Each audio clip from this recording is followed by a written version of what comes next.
Future war, the US military is testing their new secret laser weapons.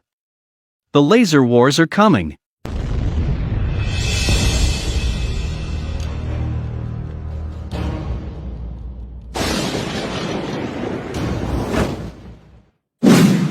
Although laser weapons may see some offensive applications, it appears their primary function will remain defensive. Countering the growing threat posed by long-range missiles and drones, as well as reducing the mayhem caused by old-fashioned mortars and rocket artillery. On June 26, an Apache helicopter successfully tested a high-energy laser pod on targets at the White Sands testing range in New Mexico, the first laser weapon ever employed by a helicopter. As much as laser-armed helicopters might seem like they belong in a command-and-conquer video game, in reality they are joining a wide variety of ground, air and sea-based laser platforms, many of which may be entering service in the coming decades and a few of which are already operational. In fact, a new era of laser warfare may soon be dawning, thanks to lasers' usefulness for countering two important weapon systems, drones and long-range missiles. Films like Star Wars depict laser weapons as emitting short pulses of green and red light. However, the phasers depicted in Star Trek in the 1960s were arguably a bit more accurate. Real laser weapons project a coherent ray of directed photons, light, that strike their target virtually instantaneously. This beam often streams into the target for several seconds or longer as thermal energy builds up to destructive effect, although some pulsing lasers also exist. However, unlike the weapons in Star Trek, the rays from high-energy anti-material lasers for use in the atmosphere are silent and generally invisible, as they usually operate at an optical wavelength indiscernible to the human eye. And today's laser weapons are more likely to burn a hole in a target, or cause it to combust, rather than vaporizing it. Most importantly, lasers could be very cheap. Contemporary missile defense systems, such as Israel's Iron Dome, or the United States' GMD anti-ballistic missile system, are much more expensive than the missiles they are designed to shoot down, making them untenable were they to face mass attacks. The same problem exists at the tactical level when considering how to counter the future threat of weaponized drone swarm. Basically large flocks of small, expendable drones designed to overwhelm enemy defenses. While anti-aircraft missiles may cost hundreds of thousands of dollars or millions for anti-ballistic missile interceptors, the energy consumed by a laser weapon might cost as little as $1. For systems hooked up to a power generator, the ammunition supply could be virtually unlimited. However, lasers do come with disadvantages that have held back their adoption for decades.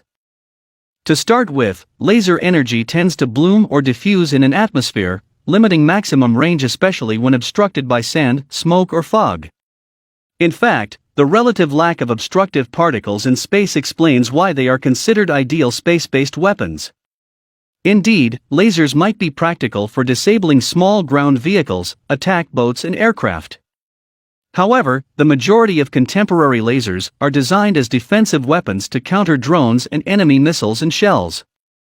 Indeed, the first laser weapon to see operational use in a combat zone, the Zeus Humvee Laser Ordnance Neutralization System, was employed by the U.S. Army to safely detonate roadside bombs and unexploded ordnance in Afghanistan and Iraq. Using the solid-state lasers with a range of up to 300 meters was considered a safer alternative to manually rigging C4 next to the deadly explosives. Another laser that has entered operational use is the unimaginatively named /SEQ-3 laser weapon system, a 33-kilowatt array of 6 solid-state lasers that proved so successful when tested on board USS Ponce that the Navy decided to keep the weapon on the amphibious transport after the trials were complete. Naval vessels may be an ideal platform for lasers, as they can more easily feed them power via their onboard electrical systems. Furthermore, warships desperately need close defense weapons to protect against high-speed anti-ship missiles, such as the BrahMos cruise missile.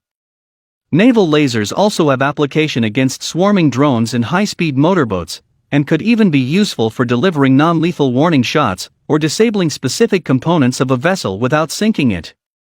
You can see a laser mounted on the Ponce engaging a motorboat and an aerial drone in this video. The Navy hopes to develop 60 to 100 kilowatt lasers with greater range and power for use on its Arleigh Burke, class destroyers and littoral combat ships. A full-power 100 kilowatt free electron laser is slated for testing in 2018, and might see use on the Navy's new Zumwalt-class stealth destroyers. Numerous other laser projects have failed to produce viable systems over the years. One of the most infamous was the billion-dollar Airborne Laser system, a chemically fueled megawatt-class laser mounted on the nose of a Boeing 747 jumbo jet designated the YAL-1. Smaller tracking lasers helped aim the huge weapon, which could fire 20 to 40 pulses lasting 3 to 5 seconds each. The ABL successfully destroyed 2 tactical ballistic missiles during tests in 2010, which you can see in this video. However, the Air Force ultimately scrapped the program because of the ABL's impractical range limitations. The jumbo jets would have had to enter hostile airspace close to the launch sites to have a chance at downing the missiles in the takeoff phase. However, in 2015 the Air Force announced it was looking into installing longer-range airborne lasers on drones instead, with a prototype slated to begin testing in 2021. In 2009, the U.S. Air Force also test-fired the 100 kilowatt Advanced Tactical Laser for use in destroying ground targets on board its legendary AC-130 Spectre gunship, using it to burn out a truck's engine block. The enormous weapon might also be a useful way to discreetly incinerate strategic material targets, although the potential cloak and dagger aspect has raised some ethical concerns. Although the ATL laser was not approved for operational use, the Air Force Special Operations Command still would like to equip its AC-130S with directed energy weapons. The Air Force is currently focusing on a 150 kilowatt system called the High Energy Liquid Laser Air Defense System, which combines liquid cooling with solid-state laser technology. HELIDs could be employed on a turret mount by a variety of platforms, including fighter jets, Reaper drones, and even aerial refueling tankers. The Scalable Laser, which could become operational as soon as 2023, is intended to shoot down incoming air-to-air missiles and drones, although it could also have applications against ground targets and manned aircraft. The U.S. Army has long been interested in using lasers to shoot down incoming rocket and mortar shells, a mission known as counter-ram. However, the U.S. Army has since been pursuing a ground-based version of HELIDs. The 10 kilowatt HEL mobile demonstrator mounted on an Army HEMTT truck, the largest type in service, proved effective in trials at shooting down drones and 60mm mortar rounds. A more powerful 60 kilowatt combined fiber laser known as the HEL-MTT was tested in March 2017. This device brings together multiple laser beams via fiber optic cables, making the weapon scalable by adding additional cables.